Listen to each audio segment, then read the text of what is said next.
사도신경으로 우리의 신앙을 고백합니다. 전능하사 천지를 만드신 하나님 아버지를 내가 믿사오며 그 외아들 우리 주 예수 그리스도를 믿사오니 이는 성령으로 잉태하사 동정녀 마리아에게 나시고 분디오 빌라도에게 고난을 받으사 십자가에 못 박혀 죽으시고 장사한 지 사흘 만에 죽은 자 가운데서 다시 살아나시며 하늘에 오르사 전능하신 하나님 우편에 앉아 계시다가 저리로서 산자와 죽은 자를 심판하러 오시리라. 성령을 믿사오며 거룩한 공회와 성도가 서로 교통하는 것과 죄를 사하여 주시는 것과 몸이 다시 사는 것과 영원히 사는 것을 믿사옵나이다. 아멘. 사랑과 은혜가 풍성하신 하나님 아버지 감사합니다. 3일 밤으로 하나님 앞에 예배하러 나왔사오니 하나님 이 예배 기쁘게 받아 주옵소서. 예배 가운데 말씀과 은혜가 충만하게 하여 주옵시고 하나님의 마음이 잘 전달될 수 있도록 하나님의 마음을 알아갈 수 있도록 하나님 인도하여 주시옵소서. 또한 예배 가운데 하나님 은혜 충만하게 주시고 그 말씀으로 삶이 되게 하시고 하나님께 영광을 돌릴 수 있도록 우리의 마음을 다짐시켜 주옵소서. 하는 시종을 우리 하나님께 온전히 맡겨드리고 예수님 이름으로 감사하며 기도드리옵나이다. 아멘. 찬송가 210장 통합찬송가 예전 찬송가 245장 찬송드립니다.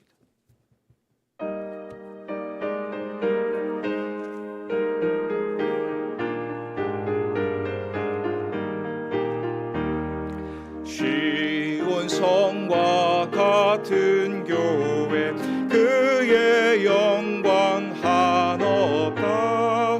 허락하신 말씀대로 주가 친히 세웠다. 반석 위에 세운 교회 흔들 자가 누구랴. 모든 원수 애워싸도 아무 근심 없도다. 생명샘이 솟아나와 모든 성도 마시니 언제든지 흘러넘쳐 부족함이 없도다. 이런 물이 흘러가니 목마를 자 누구랴. 은혜 풍족하여 넘치고도 넘친다. 주의 은혜 내가 받아 쉬운 백성 되는데 세상 사람 비방해도 주를 찬송하리라.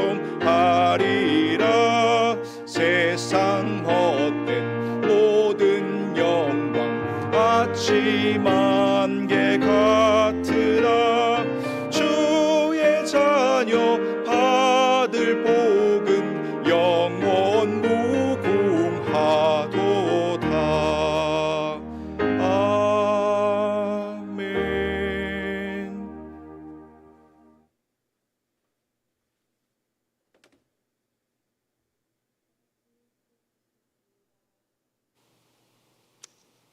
살아계신 하나님, 오늘 하루도 주님의 자녀들 주님 섭리와 계획 가운데 살게 하시다가 주님 피도 사신 몸된 교회 다시 모여 수요 예배로 드릴 수 있도록 하심에 감사드립니다. 우리의 부족한 모습 이대로 주님 앞에 나왔습니다. 허물과 죄로 죽었던 우리들을 살리시는 예수님, 말과 행동이 본이 되지 못하고 주님의 자녀로 세상에 살 때 말씀대로 살지 못하는 모든 죄를 회개하오니 용서하여 주옵소서. 주님, 죄인들이 우리를 사랑하사 고통스러운 십자가의 죽음이까지도 순종하사 하나님 아버지 뜻을 이루시는 우리 주님 본받아 하나님의 말씀대로 순종하며 살아가게 하옵소서. 몸이 아파 병상에서 씨름하는 성도님들 기억하시고 주님 치료하여 주시옵소서. 말씀을 전하신 목사님 주께서 붙잡아 주시고 피곤치 않게 하시며 진리의 말씀, 생명의 말씀 잘 전하셔서 모든 성도님에게 은혜의 시간, 깨닫는 시간, 말씀 속에서 예수님을 만나는 시간 되게 하옵소서. 아버지, 지금은 첫 시간이나 마치는 시간까지 홀로 영광 받아 주시옵소서. 예수님 이름으로 기도드렸습니다. 아멘.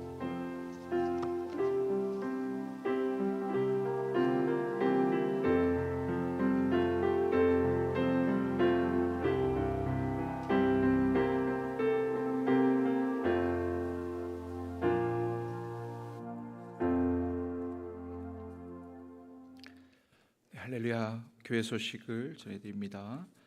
주보를 참고하시면 되겠고요. 아직 사진전이 진행 중이니까 거기 번호 쓰셔서 필요한 사진들 찾으시면 되겠습니다. 교역자 동정이나 다른 내용들은 주보 참고해 주시면 될 것 같습니다. 하나님 말씀, 마태복음 5장 5절 하나님 말씀 보겠습니다.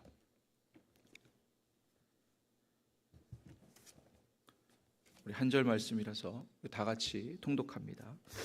마태복음 5장 5절 말씀 다 같이 읽습니다. 시작.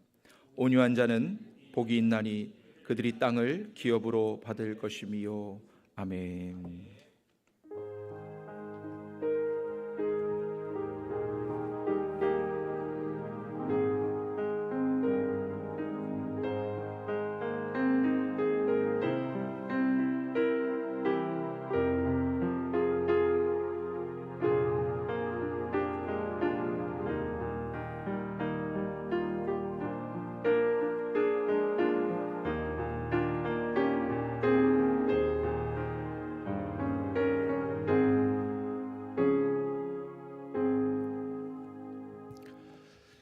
오늘 말씀 제가 잠깐 기도하겠습니다. 사랑이 많으신 하나님 아버지 감사합니다. 하나님께서 주신 말씀에 또 함께 듣고 함께 은혜를 나누고자 합니다. 이 시간 귀한 예물로 하나님께 드렸사오니 예물에 복 주시고 그 손에 그 마음에 정성에 하나님 갚아 주옵소서. 100배 60배 열매 맺게 하시며 하나님 나라에 쌓아두는 지혜로운 하나님의 자녀들이 될 수 있도록 인도하여 주시옵소서. 예배 가운데 은혜를 더하여 주실 줄로 믿고 말씀 가운데 깨닫는 은혜를 더하여 주옵소서. 예수님 이름으로 감사하며 기도드리옵나이다. 아멘. 인사하겠습니다. 우리 표어로 인사할까요? 옆에 보시고 한번 인사합니다. 기도로 묻고 말씀으로 듣고 삶으로 전하자. 기도로 묻고 다시 한번 하겠습니다. 시작. 기도로 묻고 말씀으로 깨닫고 삶으로 전하자. 감사합니다. 오늘 말씀의 제목은 온유한 자가 받는 복입니다. 따라하겠습니다. 온유한 자 받는 복. 온유한 자 받는 복은 뭐였습니까? 오늘 본문 말씀에 나오지요. 땅을 기업으로 받습니다. 아멘. 땅을 유산으로 받으면 좋고 또 내가 부동산으로 취득해도 좋고 대한민국 사람들은 특히나 땅을 더 좋아합니다. 이스라엘도 이스라엘 역사에 보면 자기 나라가 없으니까 땅에 대한 그 동경이 굉장히 큽니다. 거의 2000년에 가까운 시간 동안 땅을 뺏겼고 나라를 뺏겼던 나라이기 때문에 아마 그 마음이 더한 것으로 생각이 됩니다. 근데 오늘 본문에 나오는 온유함이란 우리가 평범하게 생각하고 그냥 순하고 또 바보 같고 그냥 화를 내지 않고 뭐 이런 일반적인 생각에 말하는 온유함이 그런 수준의 단어가 아닙니다. 흔히 마태복음 5장에서 7장을 산상에 에서 설교를 예수님께서 하셨다 그래서 산상설교 또는 산상수훈이라고 부르는데, 오늘 본문 말씀에 처음 이제 3절, 4절 지나고 세 번째 이제 온유한 자가 받는 복에 대해서 나오는데, 이게 산상수훈에서 보면 팔복을 서두로 해서 8개 복과 사회적 의무, 자선행위, 기도, 금식, 이웃사랑 등등 예수님의 가르침이 아주 집약적으로 표현되어 있는 성경입니다. 그래서 혹자들은 이제 마태복음 5장, 6장, 7장을 성경 속의 성경이라고 그렇게까지 말하기도 합니다. 그리고 어떤 사람들은 이 기독교인, 그리스도인들의 절대적인 윤리, 도덕, 법칙 이렇게 표현하기도 합니다. 그래서 과거에는 이것을 해석하는 데 있어서 의견들이 분분했어요.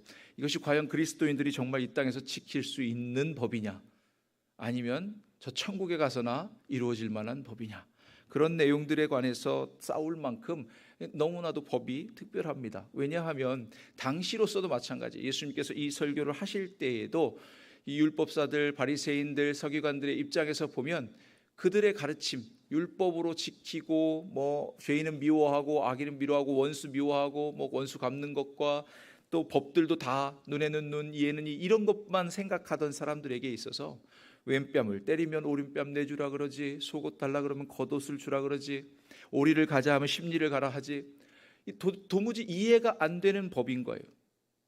오늘날 우리도 마찬가지입니다. 이 5장에서 7장의 내용들을 자세히 읽으면 읽을수록 과연 이것을 지킬 수 있는 법인가, 이런 생각이 들 만큼 굉장한 무게감을 주는 그런 그리스도인의 삶의 법칙입니다.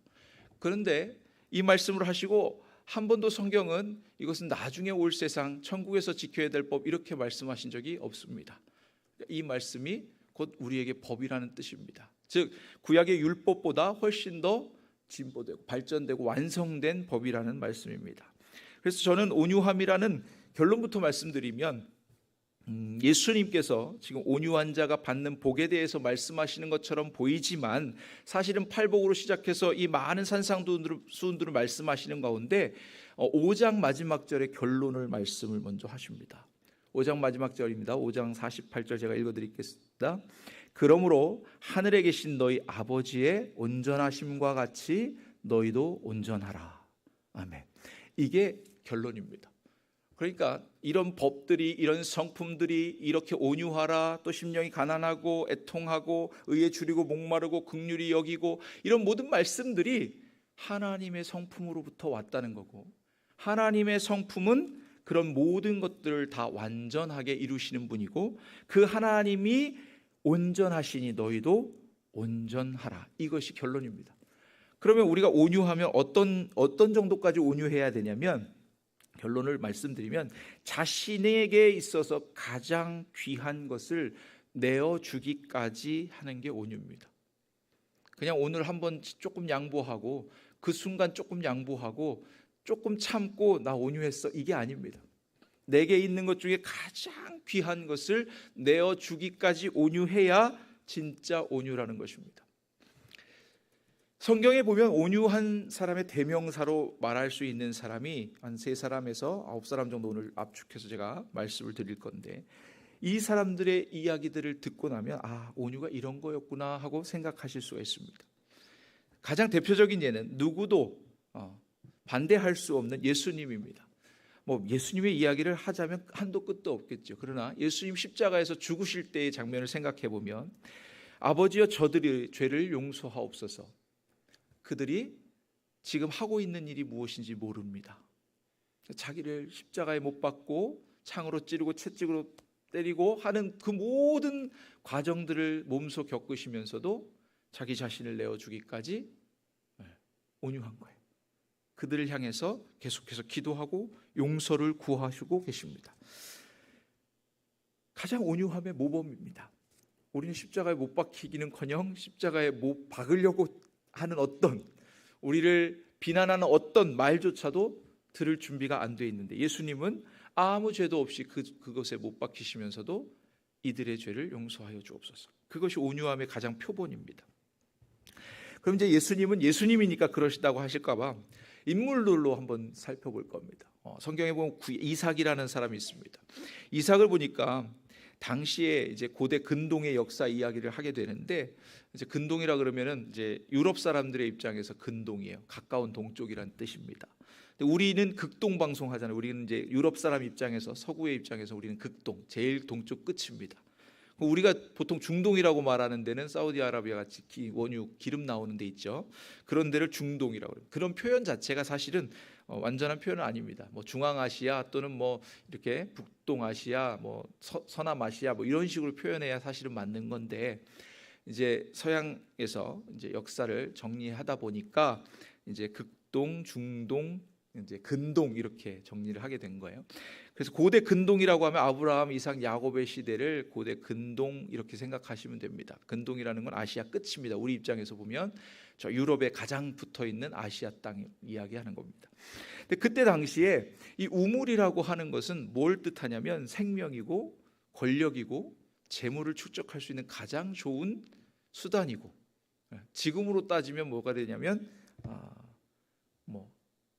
뭐라고 할 수 있을까요? 쌈짓돈이라고 할 수 있을까? 아니면 부동산, 기본 재물. 그래서 이것을 가지고 있으면 만약에 목축을 한다 그러면 초원을 찾아서 이동해야 되는 것도 있고, 그다음 물이 항상 필요하잖아요. 동물들 먹이려면. 그러니까 이 우물이라고 하는 것 자체가 생명이고 권력이 되는 거예요. 당시로서는. 지금이야 이제 뭐 다른 방법들도 있지만, 뭐 심지어는 바닷물을 걸러서도 마실 수 있게 하지만, 그 당시에는 우물이 나온다는 것은 그 자체로 우물을 가지고 있는 사람은 굉장한 부자인 겁니다. 그러니까 이삭에게 있어서 우물을 팠는데 우물이 그냥 바로바로 나와요. 그럼 그것 자체도 쉬운 일이 아니에요. 어디에서 우물이 나오는지 그때는 측정할 수 있는 방법도 그것도 무엇도 없었습니다. 근데 이삭은 우물을 팔 때마다 우물이 나오는데 팠어요. 그런데 내 땅이니까 내놔 하니까 그냥 줘버립니다. 그냥 뺏길 만한 것이 아니에요. 전쟁을 불사할 만한 그런 겁니다. 근데 줍니다. 그리고 또 다른 곳에 이동해서 다시 우물을 팝니다. 근데 또 나옵니다.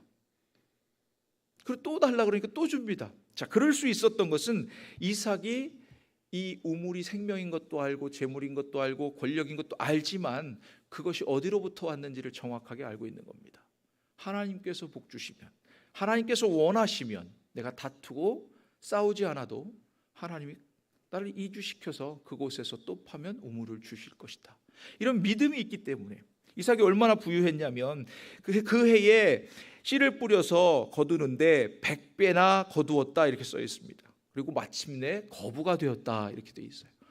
그럼 부유함이 아버지 때부터 물려받은 부유함도 있고 넉넉함도 있고, 근데 아버지 때로부터 받았던 이삭의 가장 부유한 건 뭐였냐면 여호와 하나님이었던 거예요. 하나님과 함께 할 때는 어디를 파도, 내가 어디를 가도 그곳에 하나님이 계시기 때문에 나는 든든한 뒷배가 있다. 그러니까 세 번째까지 우물을 그냥 주니까 어떡합니까? 이 사람은 가까이 둬야 될 사람이다. 적을 만들면 안 되는 사람이다. 화친 조약을 맺고 그렇게 우리랑 서로 불가침 조약을 맺고 잘 지내자. 그렇게 되는 거예요. 이게 바로 온유함의 끝입니다. 뭐냐면 하나님이 함께 하시는 것이 온유한 거예요. 내가 성품이 착하고 내가 화를 덜 내고 내가 양보하고 이게 온유한 게 아니에요. 우리는 잠깐 그럴 수 있으나 계속 그럴 수는 없습니다. 근데 하나님이 함께 하시면 그런 여유가 있는 거예요. 하나님이 함께 하시니까 나에게 부족함이 없습니다. 그래서 원하는 대로 줄 수 있습니다. 그리고도 나는 또 원하는 대로 얼마든지 가질 수 있습니다. 이삭의 삶을 보면 온유함이 정확하게 드러납니다. 근데 성경에는 모세 같은 사람을 오히려 온유하다고 표현하고 있습니다. 민수기 12장 3절에 보니까 이 사람 모세는 온유함이 지면의 모든 사람보다 더하더라 했습니다. 정말 모세가 온유한가요? 그리고 12장 7절에 보니까 내 종 모세와는 그렇지 아니하니 그는 내 온 집에 충성함이라. 그래서 모세에 대한 평가를 하나님이 하시는데 이 사람 모세는 온유함이 이 땅의 모든 사람보다 더하다. 과연 모세의 삶을 한번 살펴볼 거예요. 그가 과연 온유했는가?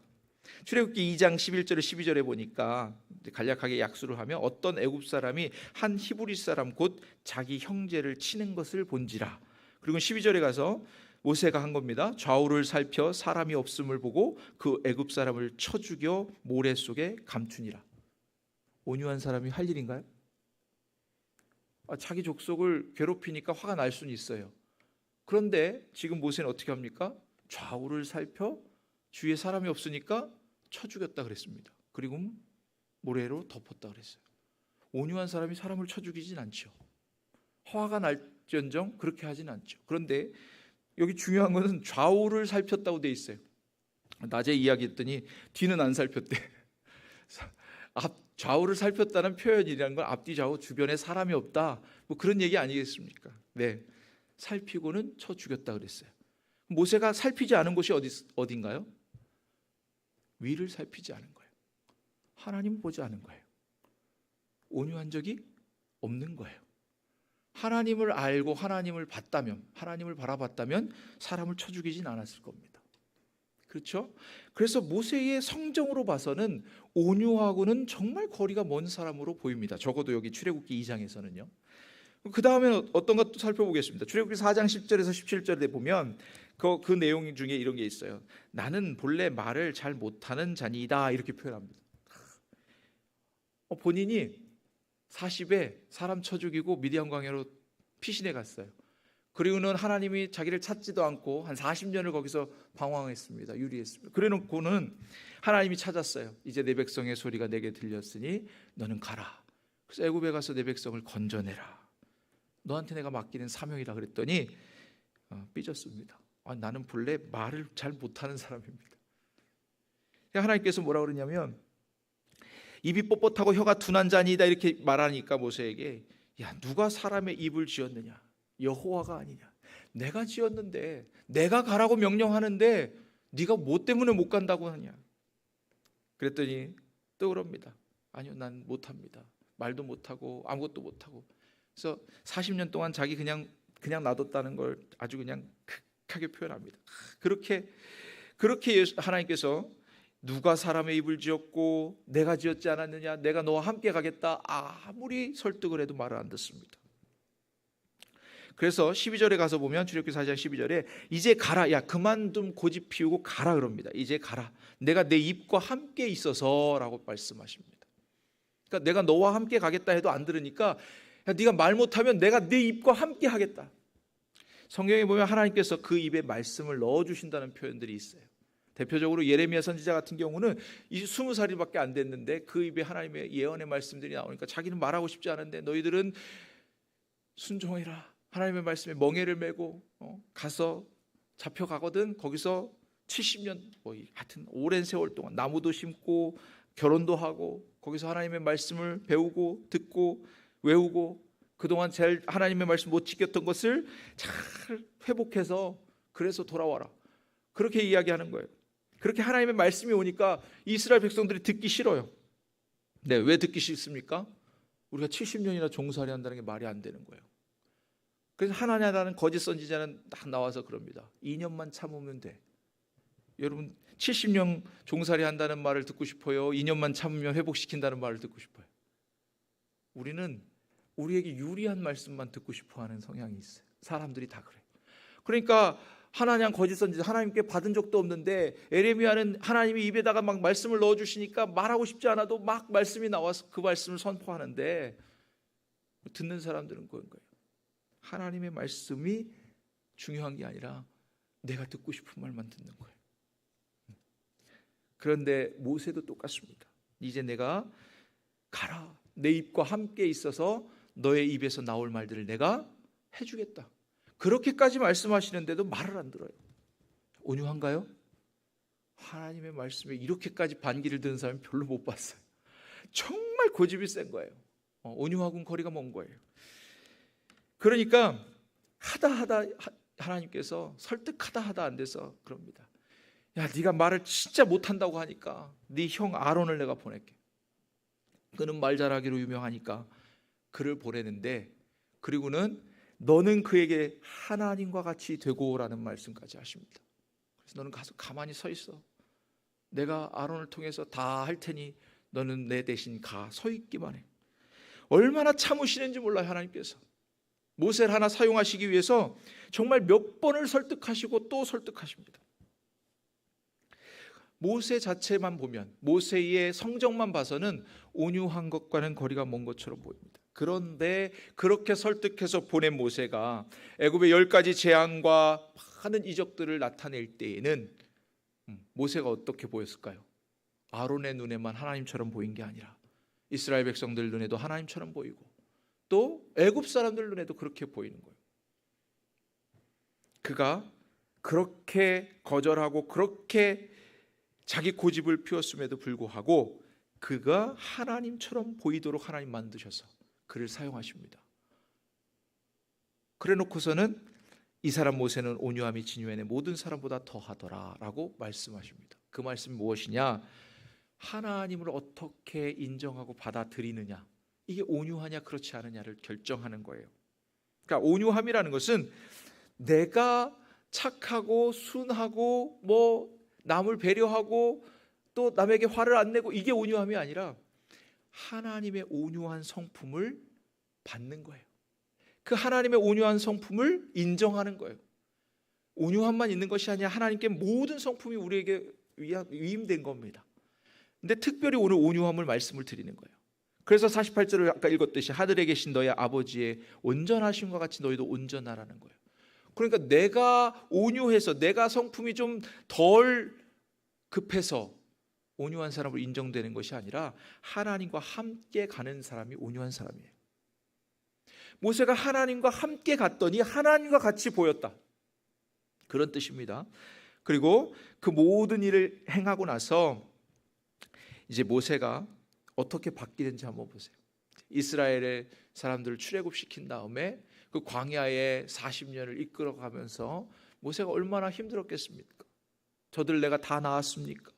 그러면서 불평도 합니다. 그러나 모세는 광야 생활에 익숙한 사람이에요. 이미 미디안 광야에서 40년 훈련을 받았어요.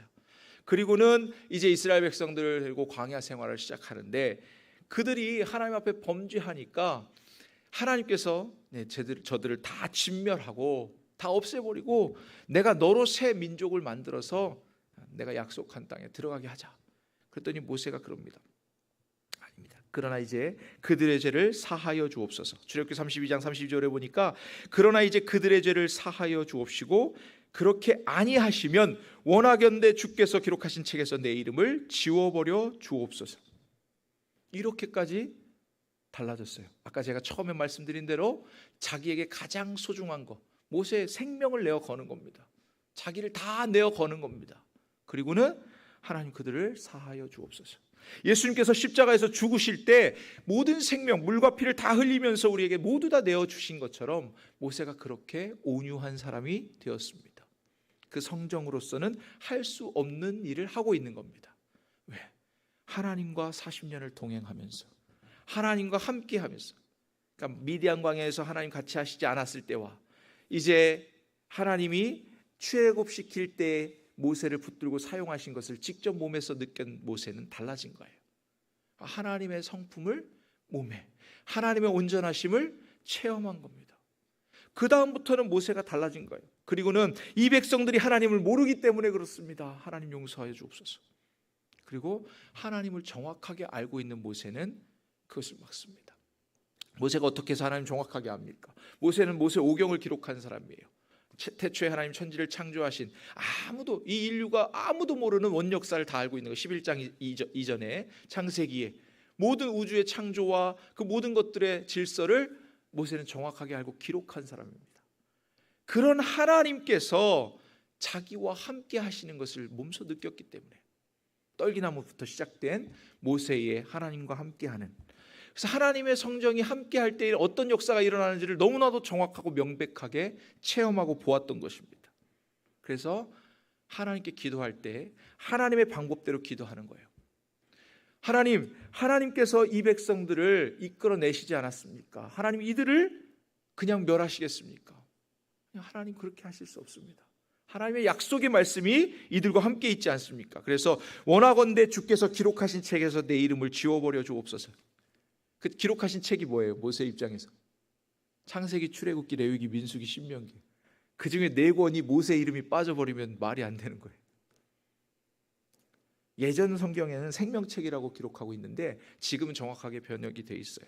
주께서 기록하신 책에서 내 이름을 지워버려 주옵소서. 하나님의 계획이 모세를 통해서 출애굽부터 시작한 하나님의 이스라엘, 아브라함, 이삭, 야곱에게 약속하신 그 땅에 들어가는 그 계획을 이루시는 그 일에 자기 이름도 빼주십시오. 그럼 어떻게 해야 돼요?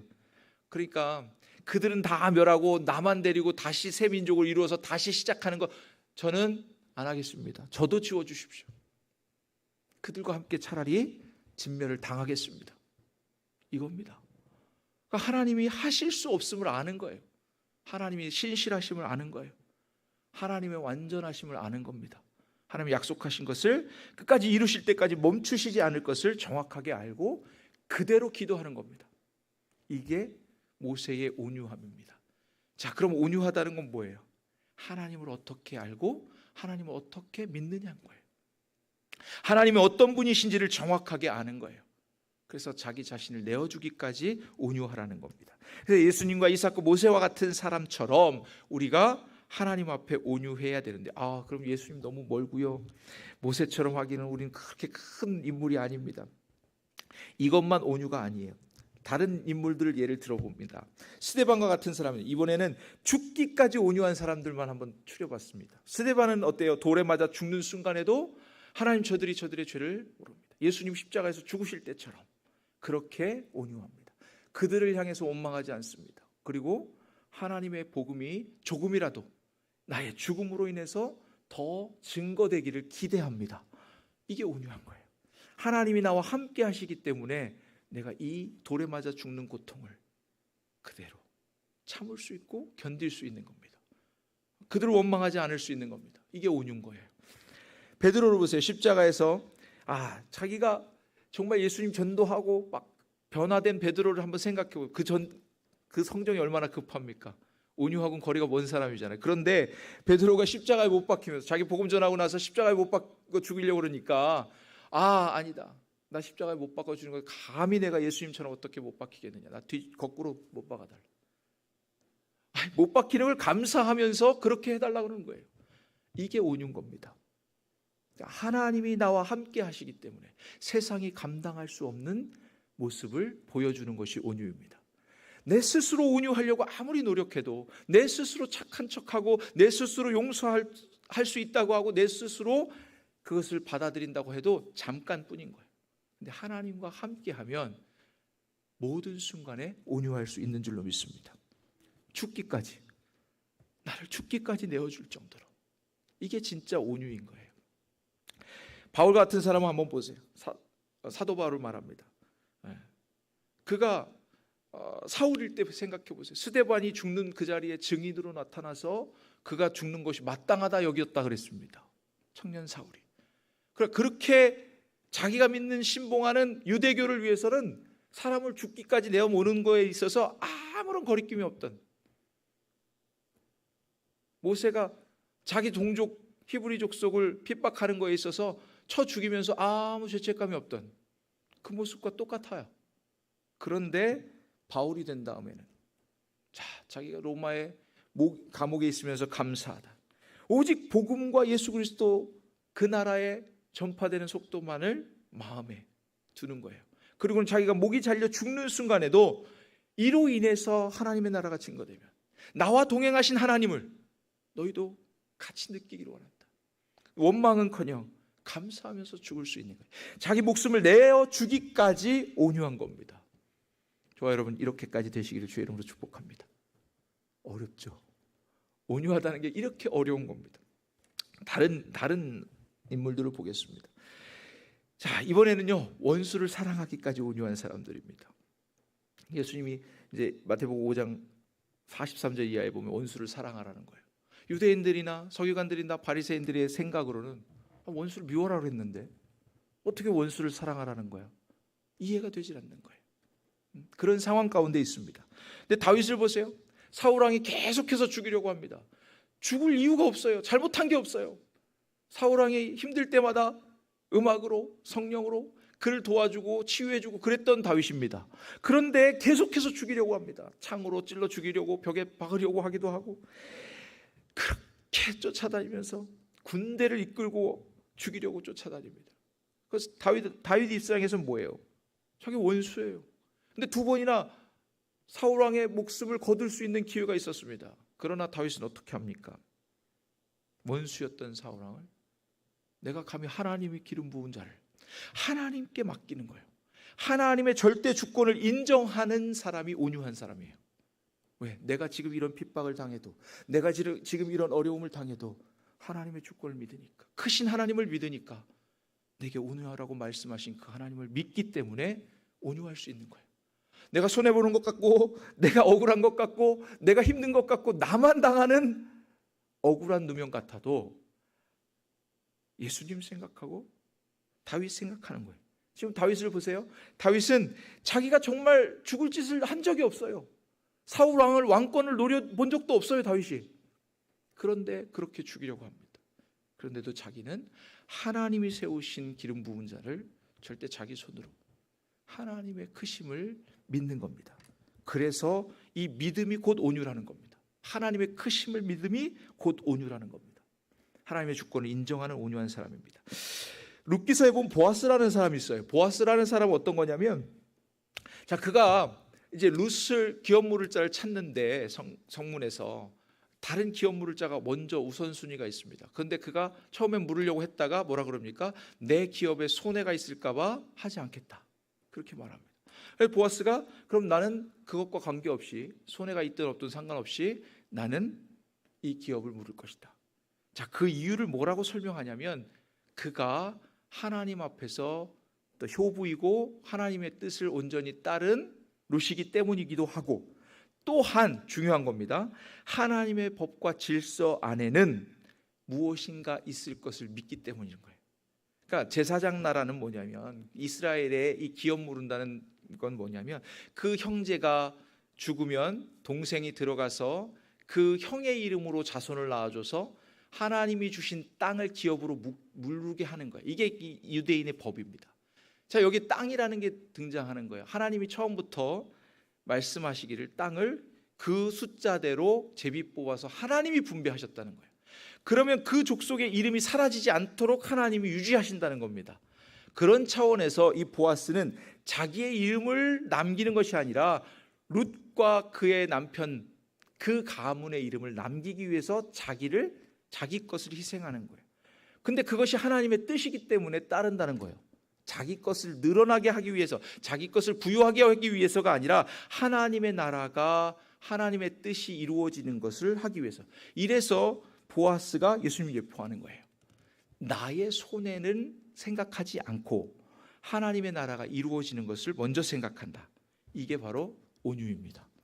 그래서 온유한 자가 땅을 기업으로 받는다고 하는 거예요. 내 것을 생각하는 것이 아니라, 내 유익을 생각하는 것이 아니라 하나님 나라가 세워지는 것을 먼저 생각하면 이 땅에서 100배나 받되 저 천국에서 상급을 잃어버릴 자가 없다. 이 말씀과 통하는 겁니다. 야곱이라는 사람 한번 보겠습니다. 이스라엘이라는 이름을 주셨어요. 야곱이 온유한가요? 그의 삶은 한번 돌아보시면 그도 온유한 것과는 거리가 멀죠. 남을 속이고 기망하고 어떻게든 뺏으려고 하고 자기 것이 아닌데, 자기 몫이 아닌데도 가지려고 했어요. 그죠? 그런 사람이 온유의 대명사는 분명히 아니에요. 근데 야곱은 어때요? 본인이 땅을 기업으로 받지 못했어요. 그렇죠? 어떻게? 아브라함은 결국 들어갔지만, 이삭도 그곳에 있었지만 야곱은 그곳에서 쫓겨났습니다. 물론 그 이유는 하나님의 계획이 있었죠. 그런데 기근으로 인해서 요셉을 통해서 애굽으로 400년 동안 쫓겨났었어요. 그런데 이제 다시 어떻게 돼요? 모세를 통해서 이제 출애굽한 그 후손들이 가나안 땅을 차지합니다. 그러면 야곱이 온유한 자가 아닌데 그 후손으로 하나님께서 가나안 땅을 차지하게 하신 이유가 무엇인가? 하나님에 대한 믿음인 거예요. 하나님에 대한 신뢰인 거예요. 하나님이 하시고자 하신 약속을 이루실 분이라는 걸 믿는 게 온유입니다. 그러니까 우리가 성품이 온유하고 성정이 순하고 착하고가 온유가 아니에요. 모세를 그렇게 해서 온유하다고 말씀하신 게 아니에요. 결국 그 성정대로 사용하십니다. 결국 모세는 어떻게 됐나 보니까 하나님께서 민수기 20장 12절에 보면 여호와께서 모세와 아론에게 이르시되 너희가 나를 믿지 아니하고 이스라엘 자손의 목전에서 내 거룩함을 나타내지 아니한 고로 너희는 이 회중을 내가 그들에게 준 땅으로 인도하여 드리지 못하리라 하시니라. 그래서 우리가 잘 아는 12지파 중에 여호수아 갈렙을 제외하고 1세대들은 다 죽습니다. 모세도 노보산에 올라가서 하나님 나 저 가나안 땅 한 번만 밟게 해주세요. 그렇게 기도하는데 하나님 모세의 기도를 뭘 들어주셨어요? 그 민족을 다 구원하는, 그 민족을 다 살려주시는, 그들의 죄를 용서하십시오 하는 그 기도를 들어주시고, 모세의 기도를 들어주시지 않은 게 없을 만큼 들어주시는데, 그런데 거기 느보산에 보이는 가나안 땅에 한번 들어가 보겠다고 하는 그 기도, 그 눈물겨운 기도는 하나님 안 들어주세요. 내 은혜가 내게 좋게. 근데 그 이유를 정확하게 설명하시는 거예요. 뭐라고요? 나를 믿지 아니하고. 모세가 어떻게 하나님을 안 믿었겠어요? 믿었죠. 그런데 뭐예요? 네가 나의 성정을 드러내지 않았다는 거예요. 하나님의 거룩하심을 나타내지 아니하였다, 이렇게 정확하게 표현하고 있습니다. 내 거룩함을 나타내지 아니하고 내가 반석을 명하여 물을 내줘라 했는데 너는 반석을 천 거예요. 자, 이건 뭐냐면 모세가 화난 걸 표시한 겁니다. 왜 네가 그들에게 화를 내냐? 내가 참고 있는데. 그들을 멸하여도 내가 멸할 것이고 그들을 벌하여도 내가 벌할 것인데 왜 네가 그들에게 화를 내냐? 그래서 모세는 결국 못 들어갑니다. 그렇죠? 가나안 땅을 밟아보지 못해요. 그러나 하나님 나라의 생명체계는 있겠죠. 그런데 그런 겁니다. 여러분, 우리가 이 성정이 어떠하냐, 온유하냐, 착하냐, 순하냐, 그리고 그때 화를 참느냐, 이게 온유한 게 아니라 하나님과 동행하느냐, 하나님의 크심을 인정하느냐. 그래서 내가 생각하는 것이 기준에 안 맞고 이치에 안 맞고 내 신앙의 틀에 안 맞아도 하나님이 그렇게 하라고 하시면 그렇게 순종하는 게 바로 온유인 것입니다. 세상에서도 부동산을 취득하려면 얼마나 힘들어요. 누가 그래요? 죽기까지 죽도록 그냥 일해서 30년 동안, 34년이라 그러던데, 아파트 하나를 얼마짜리를 하면 그 융자를 갚고 하는데 그 정도의 시간이 걸린다는 거예요. 세상에서도 부동산 하나를 얻으려면 그렇게 참고 인내하고 일해야 됩니다. 하물며 하늘나라의 기업으로 주신다, 그 땅을 주신다고 하신 하나님의 약속을 받을진데 그냥 쉽게 받는 것이 아닙니다. 생명을 내어 걸고 충성을 다, 모세처럼 내 종 모세와는 그렇지 아니하니 그는 내 온 집에 충성하였다 한 것처럼 죽도록 충성하고 끝까지 견디는 인내가 있어야, 그리고 내가 내 기준에, 내 생각에, 내 성품에 납득이 되지 않아도 순종하고 복종하는 것이 온유한 자인 거예요. 그 온유가 인정될 때에 하나님의 기업을 받는 것입니다. 이 땅에서 받을 뿐만 아니라 하나님 나라에서도 받는 겁니다. 성경에서는 성령의 9가지 은사들을 이야기할 때 사랑을 최고로 꼽습니다. 근데 그 사랑은 이 온유와 맞닿아 있습니다. 예수님이 십자가에서 죽으시면서 그들을 향해서 저들의 죄를 용서하라고 말씀하실 때에 사랑, 자기 목숨을 내어주기까지 사랑한 겁니다. 하나님의 성품을 접붙임 받아야만 가능한 거예요. 근데 우리의 성정이 다 하나님께로부터 온 건 맞습니다. 그런데 그것을 내가 하려고 하면 안 되는 거예요. 내가 하려고 하면 부족한 거예요. 그런데 부족한 뿐인 우리에게 그 온유하심이 접붙여질 때, 수혈될 때 하나님의 온전하심과 같이 온전해지는 줄로 믿습니다.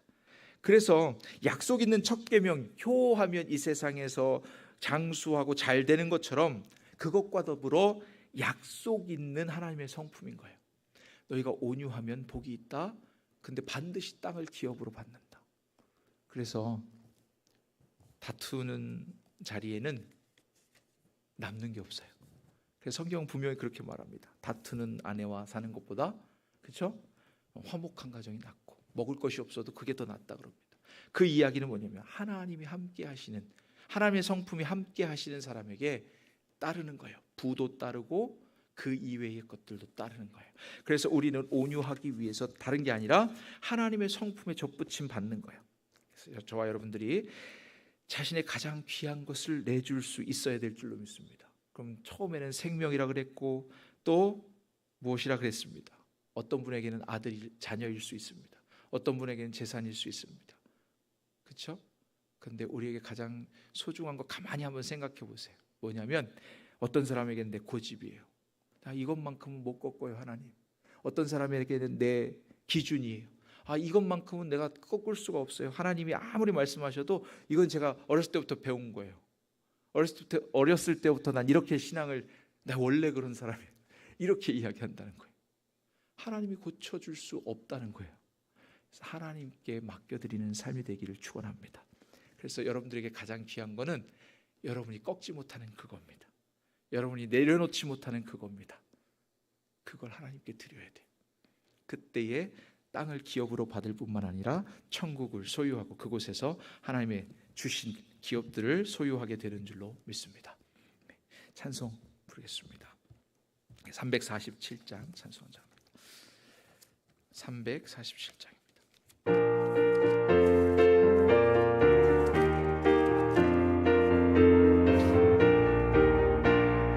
허락하신 새 땅에 들어가려면 마음의 준비 다하여 힘써 일하세. 여호수아 본받아 앞으로 가세. 우리 거할 처소는 주님 품일세. 시험 환난 당해도 낙심 말고서 맘의 걱정 버리고 힘써 일하세. 여호수아 본받아 앞으로 가세. 우리 거할 처소는 주님 품일세.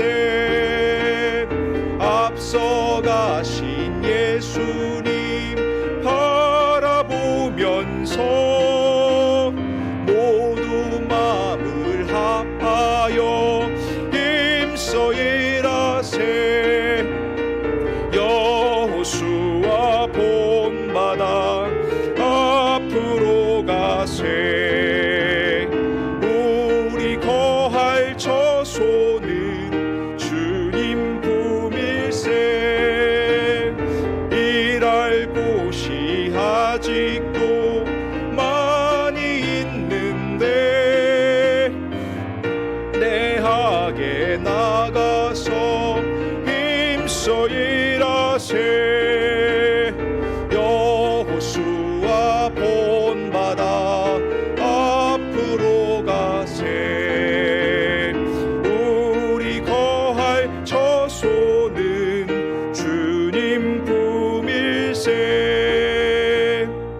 아멘. 우리 이제 말씀을 생각하면서 잠깐 기도할 텐데, 하나님 말씀에 나의 온유하게 하시는 것은 나의 가장 귀한 것을 하나님 앞에 내어드리는 것, 내어놓는 것입니다. 하나님 앞에 순종하고 하나님의 크심을 인정하고 그분을 온전히 믿고 받아들이는 것이 바로 온유함인 줄로 믿습니다. 하나님의 성품을 잘 이어받을 수 있도록 교회와 담임 목사님과 우리 각자 기도 소원들 놓고 우리 주님 3번 부르고 기도하겠습니다.